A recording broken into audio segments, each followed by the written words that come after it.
পিতা মাতাকে যারা কষ্ট দেয়, যারা বাবা মাকে আঘাত করে, যারা বাবা মার সাথে বেয়াদবি করে, এই গুনার শাস্তি কি? সবাই বলেন। পরকালে যেটা বাকি আছে ওইটা হলো বিনা হিসাবে জাহান্নাম। পারিবারিক বৈঠকে, ঘরোয়া বৈঠকে বসেছে কয় ভাই? আপনারা শুনতেছেন? 3 ভাই। বড় ভাই ছোট 2 ভাইকে বলতেছে, দেখো মেজো ভাই, ছোট ভাই, আমরা আমাদের আব্বা আম্মাকে চলো ভাগ করে খাওয়াই। আমি 10 দিন, তুমি 10 দিন, মেজো ভাই তুমি 10 দিন, ছোট ভাই তুমি আরো 10 দিন, 3 10 হইল কত? 30। মেজো ভাই বলতেছে বড় ভাইকে, বড় ভাই আমি আপনার সাথে একমত নই, চলেন আমরা 10 দিন 10 দিন 10 দিন করে ভাগাভাগি না করে আপনি 1 মাস, আমি 1 মাস, ছোট ভাই 1 মাস, এরকম ভাগাভাগি করি। 2 ভাইয়ের এই কথাবার্তা শুনে ছোট ভাই বলতেছে বড় 2 ভাইকে, বড় ভাই মেজো ভাই শোনেন, আমি খুশি হয়ে আপনাদেরকে একটা দাবি আপনাদের কাছে পেশ করি। তো বড় 2 ভাই বলতেছে করো। ছোট ভাই বলতেছে আব্বা আম্মাকে ভাগাভাগি করার দরকার নাই, আব্বা আম্মা দুজনকে সারা জীবনের জন্য আমার কাছে দিয়ে দেন, যাও তোমার দাবি পূরণ করলাম।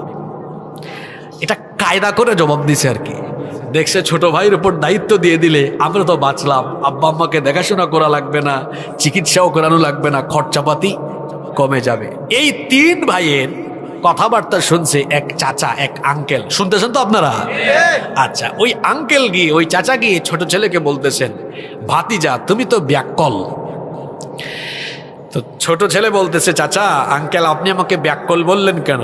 কয় তোমাকে ব্যাককল বলবো না, তোমরা 3 ভাই যদি ভাগাভাগি করে দায়িত্ব নিতা 3 জনের খরচ হইতো, তুমি যে একা দায়িত্ব নিলা, এখন তোমার 2 ভাই তো বেঁচে গেল, সেই ভালো, তাদের টাকা পয়সা খরচ কম হবে, আর তোমার উপর দায়িত্ব বেশি আসলো, তোমার তো খরচ বেশি হবে, এজন্য তোমাকে ব্যাককল বললাম, কেন ভাগাভাগি করে দায়িত্ব নিলা না? এই ছেলে বলতেছে, চাচা আপনি তো আমার বাপের বয়সী মানুষ, আপনি রাগ করেন না, আপনিও ব্যাককল, আমার 2 ভাই তারাও ব্যাককল, আপনি অঙ্কে কাঁচা, হিসাব নিকাশে কাঁচা, আমার 2 ভাইও কাঁচা, আমি ওদের মতো নির্বোধ নই, বোকাশোকা নই, আমি বুঝে শুনেই সিদ্ধান্ত নিয়েছি, আমার আব্বা আম্মার দায়িত্ব আমি এজন্য নিয়েছি, আমি যখন ছোট ছিলাম আমার আব্বা আম্মা আমাকে ভাগ করে নাই, আমার বাবা মা আমাকে স্নেহ মমতা ভালোবাসা দিয়ে প্রতিপালন করেছে, এত স্যাক্রিফাইস, এত ত্যাগ, আমার বাবা মাথার ঘাম পায়ে ফেলে পয়সা উপার্জন করে আমাকে খাইয়েছে, লালন পালন করিয়েছে, ঢাকায় পাঠায় আমাকে পড়াশোনা করেছে, আর আমার মা 10 মাস কলিজা ছেঁড়া বেদনা সহ্য করে আমাকে গর্ভধারণ করেছে। তারপরে আমার মা রাতের পর রাত জেগে থেকেছে আমার জন্য, আমি অসুস্থ হলে আমার সেবা করেছে। আমার এই মা মাংসের, গুস্তের, মাছের সবচেয়ে ভালো টুকরাটা আমাকে খাওয়াইছে। আমি ঢাকায় থাকি, আমার বাবা যাওয়ার সময় মেসের 5-6 হাজার টাকা দেয়, একদম হিসাব করে দেয় যত টাকা লাগবে তত টাকা, কিন্তু মা আমার চেহারার দিকে তাকায়া বুঝে যে একটু 2-4-500-1000 টাকা বাড়তি দিলে নাস্তা খাইতে পারবে, এজন্য আমি বাড়ি আসার আগেই আমার মা হাঁস মুরগের ডিম বিক্রি করে, লাউ কদু বিক্রি করে কিছু কিছু টাকা জমায়ে রাখে, আমি যাওয়ার দিন তার আঁচল থেকে বের করে ওই টাকাটা আমার হাতে দিয়েছে। এরকম কষ্ট করে করে আমার বাবা মা আমাকে লালন পালন করেছে, আমি কি আজ আমার বাবা মাকে ভাগ করবো নাকি? চাচা শোনেন, আমি আমার বাবা মা 2 জনকে এজন্য আমার দায়িত্বে নিলাম, আমি যদি তাদেরকে খাওয়াই, চিকিৎসা করাই, খেদমত করি, তারা যদি আমার উপর সন্তুষ্ট হন, আমার আল্লাহ আমার উপর সন্তুষ্ট হবেন, আর আল্লাহ যদি সন্তুষ্ট হন, আল্লাহর দেওয়া সম্পদ যে আমি আমার আব্বা আম্মার জন্য খরচ করি এটা আর কমবে না, কারণ দুনিয়ার সম্পদ আল্লাহ আমার পায়ের তলায় ফালাইয়া দিবেন। খালি সুবহানাল্লাহ পড়ে গেলে এখান থেকে চলবে না, কথা বুঝতে হবে। তাহলে আব্বা আম্মাকে ভাগাভাগি করা এটা কি ব্যাককলের কাজ না বুদ্ধিমানের কাজ? আর পিতামাতার খেদমত করা, পিতামাতাকে সন্তুষ্ট করা, তারা অসুস্থ হলে চিকিৎসা করানো, তাদের সেবা করা, এটা কি বুদ্ধিমানের কাজ না ব্যাককলের কাজ? আপনারা কি ব্যাককল হবেন না বুদ্ধিমান হবেন? বুদ্ধিমান হইলে কিছুদিন পর পর অমুক তমুককে গিয়া বলেন কেন? 60 দিন আগে বিয়ে করছে, কই হুজুর আমার আব্বা আম্মা আমার বউর উপর জুলুম করে, ব্যাককল নাফরমান ছেলে। তোমার আব্বা আম্মা যদি কাফির হয়, আল্লাহ বলেছেন ওয়াসাহিবহুমা ফিদ দুনিয়া মারুফা, দুনিয়ায় তাদের সাথে সদাচরণ করতে হবে। হুকুম কার? আল্লাহ। এক সাহাবী এসে বলছেন আমার আব্বা আম্মা কাফের, আমি কি করব? রাসূল বলছেন বাড়ি যাও, কাফের হলেও তাদের খেদমত করো। সুবহানাল্লাহ। আরেক সাহাবী এসে বলছেন আমাকে যুদ্ধের অনুমতি দেন, জিহাদে যাব। রাসূল বলেছেন তোমার কি মা আছে? সাহাবী বলেন আছে। রাসূল বলেন আমার সাথে যাওয়ার দরকার নাই, বাড়ি গিয়ে তোমার মায়ের খেদমত করো, তোমার মায়ের পায়ের তলায় তোমার জান্নাত রয়েছে। আব্বা আম্মা এখনো যাদের জীবিত আছে তাদের বাড়িতে তাদের জন্য এখনো জান্নাত আছে। সুবহানাল্লাহ। এজন্য আমার যুবক ভাইদেরকে বলবো খবরদার আব্বা আম্মার সাথে বেয়াদবি করবেন না। আব্বা আম্মার সাথে বেয়াদবির শাস্তি বাকি না নগদ? আরো জোরে বলেন বাকি না নগদ? আমার বয়স তো খুব একটা বেশি নেই, 30 মাত্র, কিন্তু কম বয়সে আল্লাহ আপনাদের সামনে যেহেতু কথা বলান, এজন্য সম্ভবত আল্লাহ ইচ্ছা করেই দুনিয়ার কিছু জিনিস আমাদেরকে দেখাইছেন যাতে আপনাদেরকে বলতে পারি। আল্লাহ হয়তো দেখাইছেন আপনাদেরকে বলার জন্য। নিজের চোখে দেখেছি আব্বা আম্মার সাথে বেয়াদবি করা সন্তানগুলো ভিক্ষা করে খায়। নিজের চোখে আল্লাহ দেখিয়েছেন আব্বা আম্মার সাথে বেয়াদবি করা সন্তানগুলো ঠিক মতো খাইতে পারে না, বউ বাচ্চা নিয়ে চলতে পারে না, লানতের জীবন পেয়েছে। আর আব্বা আম্মাকে খেদমত করেছে এমন সন্তান না খায়া মরে নাই, মরবেও না। কারণ বরকত আছে পিতামাতার খেদমতে, বরকত আছে পিতামাতার খেদমতে। আচ্ছা, এখানে আবিয়াইত্যা ওরা তো মিসকিন, ওরা তো জানেও না, ওই জীবনে প্রবেশও করে নাই, অভিজ্ঞতাই নাই। যারা বিবাহিত আপনারা বলেন তো, যাদের বাচ্চা কাচ্চা আছে 6 মাস 8 মাস 1-2 বছর বয়স, বাচ্চা কাচ্চা রাতে যখন কান্না করে তখন আপনারা কি রাগ করেন না উঠে ঘুম পাড়ান? জোরে বলেন। তো আপনার কি মনে পড়ে না আপনিও যখন ছোট ছিলেন এইভাবে করে আপনার বাবা মা আপনাকে ঘুম পাড়িয়েছেন? আজকে আপনার বাবা বয়স্ক মানুষ, মা বুড়ি মানুষ। মানুষ যখন বয়স হয়ে যায়, বয়স হওয়ার পরে তার শরীরে নানাবিধ রোগবালাই দেখা দেয়। হতে পারে আজ আপনার বাবা মা বার্ধক্যের কারণে শরীরের বিভিন্ন জায়গায় সমস্যা দেখা যায়। বাত হয়েছে, পায়ের মধ্যে বাতের ব্যথা, মেরুদণ্ডে ব্যথা, কোমরে ব্যথা, রাতের বেলা ঘুমাতে পারে না, মাথা ব্যথা। অনেক বুড়া মানুষ রাতের বেলা ঘুমাতে পারে না। কেমন সন্তান আপনি আমাকে বলেন? আপনি রাতের বেলা ঘুমায় যান, আপনার বাবা মা জেগে থাকে। একটু বাবার রুমে যান, মায়ের রুমে যান, গিয়ে বাবাকে বলেন আব্বা, গিয়ে মাকে বলেন আম্মা, আমি আপনার মাথাটা টিপে আপনাকে ঘুম পাড়ায় দেই, আপনার পায়ে বাতের ব্যথা, পাটা টিপে দেই, হাতটা টিপে দেই। মা বাবা এমনি না করবে, কিন্তু আপনি থাকেন বলেন। আপনিও তো ছোটবেলায় আমাকে ঘুম পাড়াতেন, তারপরে আপনি ঘুমাতেন। এখন আপনি দুর্বলকালে চলে এসেছেন, আগে আমি আপনাকে ঘুম পাড়াবো, তারপরে আমি ঘুমাবো। আব্বার মাথায় আম্মার মাথায় হাত বুলায়া, হাত পা টিপে দিয়ে ঘুম পাড়ায় দেখেন।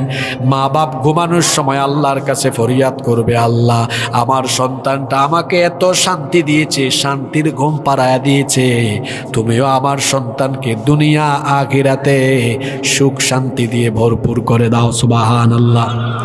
শুধু সুবহানাল্লাহ বললে চলবে না, বাবা মাকে এভাবে রাতের বেলা ঘুম পাড়াবেন, ঘুম পাড়ায় দেখবেন দোয়া হাসিল করতে পারবেন। ছোটবেলা আপনার বাবা মা আপনাকে কত কিছু কিনে দিত।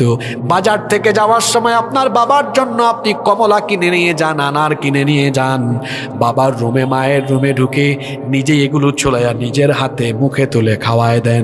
বাবা মা যদি খুশি হয়ে একবার শুধু মুচকি হাসি মারে, আল্লাহর আরশ আপনার উপর খুশি হয়ে যাবে।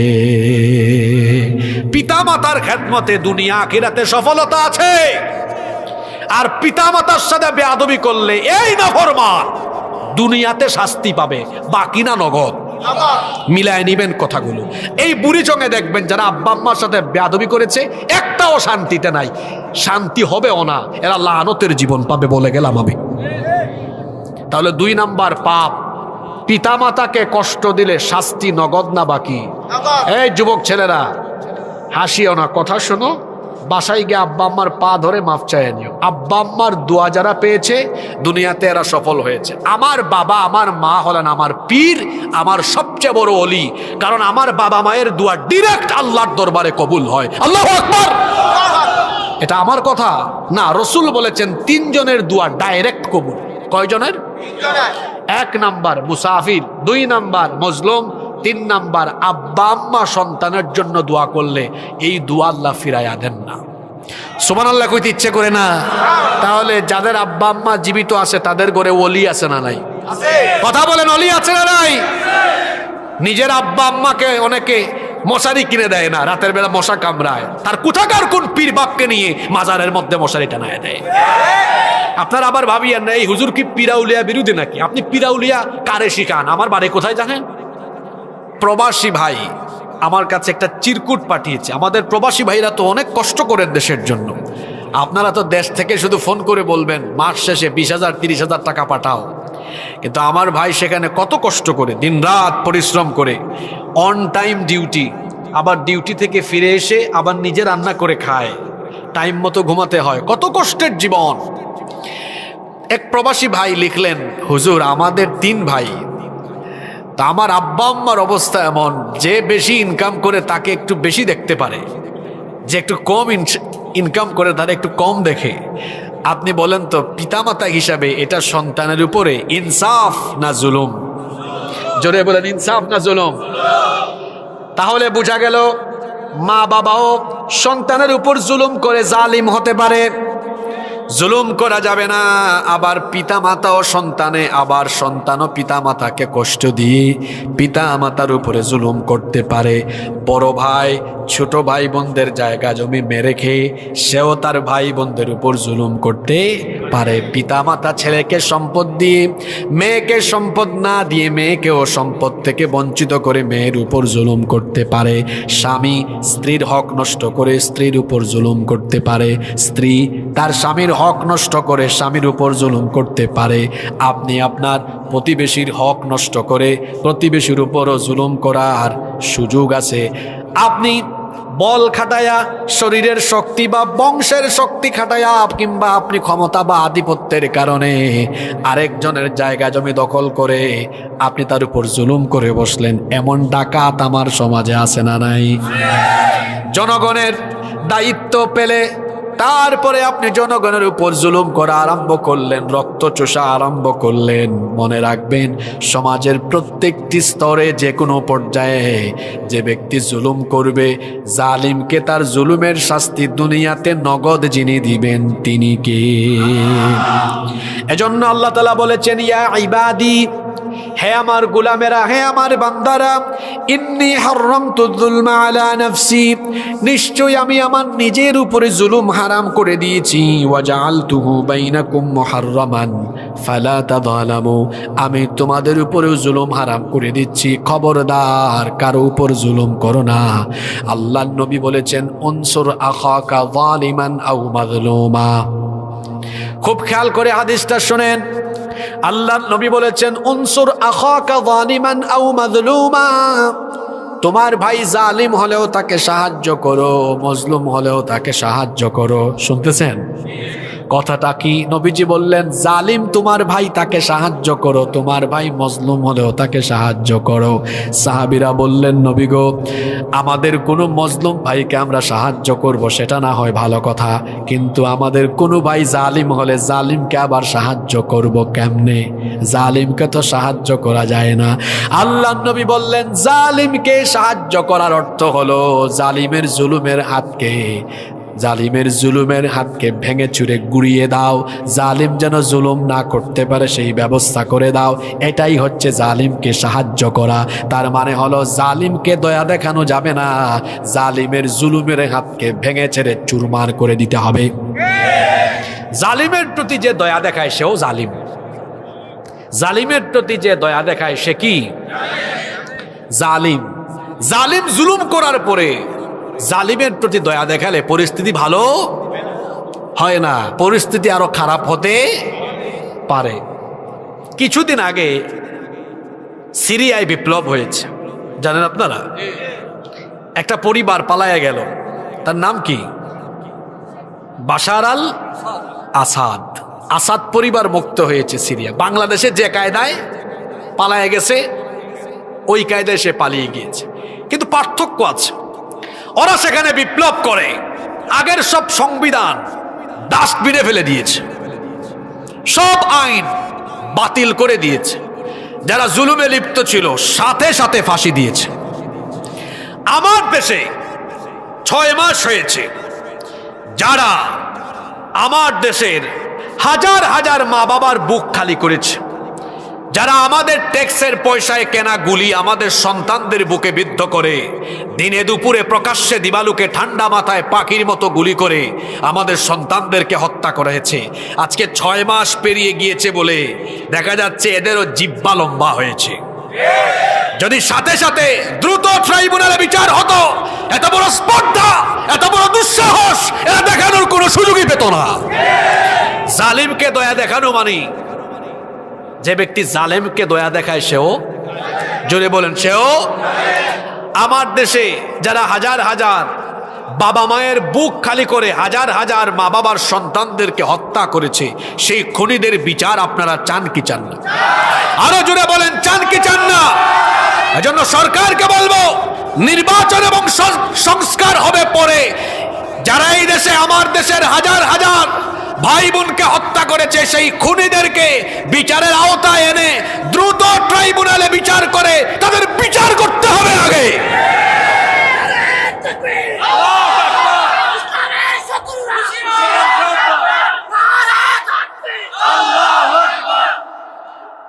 সম্মানিত বুড়িচংবাসী, জুলুম করা যাবে না। জুলুমের শাস্তি বাকি না নগদ? সবাই বলেন, বাকি না নগদ? গেল 1, মনোযোগ আছে আপনাদের?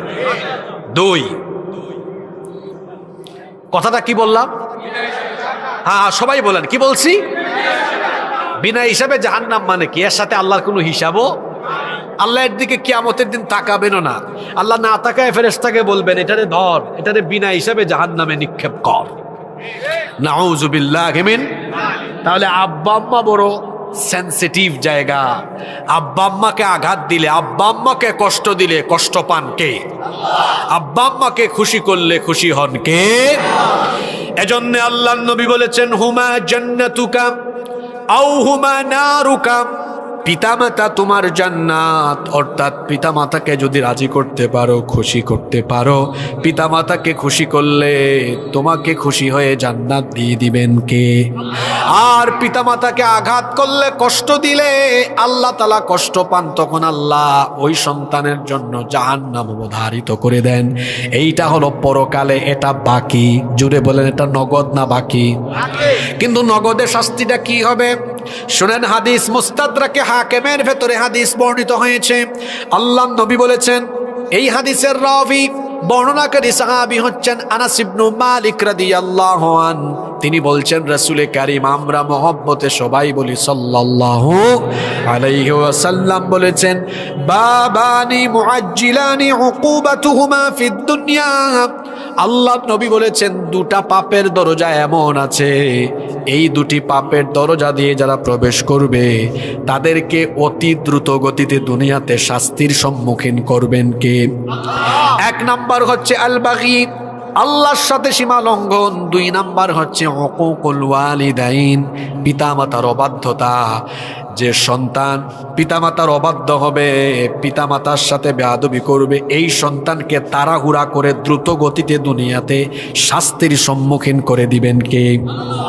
মনে রাখবেন, পিতামাতা এমন সেনসিটিভ জায়গা। তিরমিজি শরীফের বর্ণনায় হাদিস এসেছে, আল্লাহর নবী বলেছেন, রিদাল্লাহু ফি রিদাল ওয়ালিদাইন ওয়া সাখাতুল্লাহি ফি সাখাতিল ওয়ালিদাইন। পিতামাতার সন্তুষ্টিতে আল্লাহ সন্তুষ্ট, পিতামাতার অসন্তুষ্টিতে আল্লাহ অসন্তুষ্ট। পিতামাতার অবাধ্য হওয়া সগীরা গুনাহ না কবিরা গুনাহ? আরো জোরে বলেন, সগীরা না কবিরা গুনাহ? আল্লাহর নবী সাহাবীদেরকে বললেন, আলা উহাদ্দিসুকুম বিআকবারিল কাবাইর, আমি কি তোমাদেরকে বড় বড় কবিরা গুনাহ সম্পর্কে সচেতন করব না? সাহাবীরা তখন বললেন, বালা ইয়া রাসূলুল্লাহ, আমরা বলি সাল্লাল্লাহু আলাইহি ওয়াসাল্লাম, অবশ্যই আপনি আমাদেরকে সতর্ক করেন। আল্লাহর নবী তখন বললেন, সবচাইতে বড় কবিরা গুনাহ হলো আকবারুল কাবাইরি আশশিরকু বিল্লাহ। সবচাইতে বড় কবিরা গুনাহ হলো আল্লাহর সাথে শিরক করা। আর আল্লাহর সাথে শিরকের পরে সবচাইতে বড় জঘন্য কবিরা গুনাহ হলো উকুকুল ওয়ালিদাইন, পিতামাতার অবাধ্য হওয়া। পিতামাতার অবাধ্যতা হারাম, পিতামাতার অবাধ্য সন্তান কবিরা গুনাহে লিপ্ত। আর যে সন্তান তার পিতামাতার সাথে বেয়াদবি করবে, এই সন্তানকে দুনিয়াতে আযাব, গজব, অশান্তি, বালা মুসিবত, বিপদ আপদ দিয়ে তার গোটা জীবনটাকে যিনি অশান্তিতে ভরপুর করে দিবেন। গলার আওয়াজ বড় করে সবাই বলেন, তিনি কি? সুখ শান্তি দেওয়ার মালিক কে? আবার জীবনটাকে অশান্তিতে ফেলতে পারেন কে? আল্লাহর নবী কি বলছেন শোনেন, মান সাররাহু আইয়ুবসাত লাহু ফি রিজকিহি আও ইউনসা লাহু ফি আথারিহি ফালইয়াসিল রাহিমাহ ওয়া আ'যামুর রাহিমি আল ওয়ালিদান আকরাবুর রাহিমি আল ওয়ালিদান। বুখারী এবং মুসলিম শরীফের হাদিস। আল্লাহর নবী বলেছেন, যে ব্যক্তি তার রিজিকের মধ্যে, যে ব্যক্তি তার হায়াতের মধ্যে বরকত চায়, তার উচিত হলো তার পিতামাতার খেদমত করা। পিতামাতার খেদমত করলে রিজিকে এবং হায়াতে গোটা জীবনকে যিনি বরকত দিয়ে ভরে দিবেন, তিনি কে? একবার 3 ভাই বাংলাদেশের সবচেয়ে বেশি পীর আউলিয়া এসেছেন আপনাদের কুমিল্লায় না আমার সিলেটে। 360 জন অলিয়া উলিয়া নিয়ে আমরা বসে আছি। আমার বাসার পাশেই বাবা শাহজালাল রহমতুল্লাহ আলাইহির মাজার শরীফ। আপনি আমাকে পীর আউলিয়া শিখান? পীর আউলিয়ার বিরোধী আমরা নয়, বরং পীর আউলিয়ার লেবাস ধরে যারা ভণ্ডামি করে মানুষের ঈমান আকীদাকে লুট করে, তাদের সাথে মুসলমানের কোনো সম্পর্ক নাই। আমার দেশে এইরকম বহু আজে বাজে মাজার আছে না নাই? আপনি নাম শুনলেই আপনার চক্ষু কপালে উঠবে। খেতা শাহ, বুদাই শাহ, গেদা শাহ, ল্যাংটা শাহ, ডাইল চাউল মিয়া, আছে না এরকম? বদনা শাহ চট্টগ্রামে গেলে দেখবেন। হায় রে হায়, আমি মাহফিলে যাচ্ছি কুষ্টিয়াতে, রাজবাড়ি দিয়ে যাচ্ছি, দেখি বিরাট বড় এক গেট লেখা জামাই পাগল বাবার দরবার শরীফ। আপনারা গুগল শরীফে সার্চ দিয়েন, দেখবেন পাবেন। আমি এটা ছবি তুলে ফেসবুকে দিয়েছি, দিয়ে আমি ক্যাপশন লিখলাম, আমি তো রাজবাড়িতে জামাই পাগল বাবার দরবার পাইছি, বাংলাদেশে কোথাও কি বউ পাগল আছে নাকি? এটা আমি জানতে চেয়ে লিখলাম আর কি। আরে বাপরে বাপ, 5 মিনিট যায় নাই, মুন্সিগঞ্জের গজারিয়া থেকে এক ভাই কমেন্ট করছে, হুজুর আছে তো, আমার বাড়ি মুন্সিগঞ্জের গজারিয়া, এখানে আছে বউ মস্তান শাহ রহমতুল্লাহ আলাইহি। চিন্তা করছেন, জামাই পাগলও আছে, বউ পাগলও আছে। হক্কানি রব্বানি অলিয়া উলিয়া পীর মাশায়েখদেরকে আমরা আমাদের কলিজা থেকে মহব্বত করি, তাদেরকে আমরা ভালোবাসি। কিন্তু যারা অলিয়া উলিয়া পীর মাশায়েখদের লেবাস ধরে ঈমান আকীদাকে লুট করবে, ৫৬,০০০ বর্গ মাইলের বাংলাদেশে তাদের স্থান হবে না। সম্মানিত ভাইয়েরা, ভাঙ্গারামু কেন? ভাঙ্গা ভাঙ্গের দরকার নেই। ভাঙাভাঙের দরকার আছে না? কে বলছে? আমরা যদি না যাই, ওরা এমনি দেখবেন ও তারাই ভাঙবে। ঠিকই বলছেন আপনি, কারণ তার তো ব্যবসা হবে না, তার ব্যবসার আপনি যেটা করবেন সেটা করেন। আপনি যাবেন না, যারা না বুঝে যায় তাদেরকে দাওয়াত দিয়ে ফিরায় রাখেন, এমনি দেখবেন তারা নিজেরাই ভাঙবে, আপনারা ভাঙ্গা লাগবে না। হ্যাঁ, আমরা উগ্রতাকে, উশৃঙ্খলতাকে কখনো প্রমোট করব না, ইনশাআল্লাহ। সম্মানিত উপস্থিতি, কষ্ট হচ্ছে নাকি আপনাদের?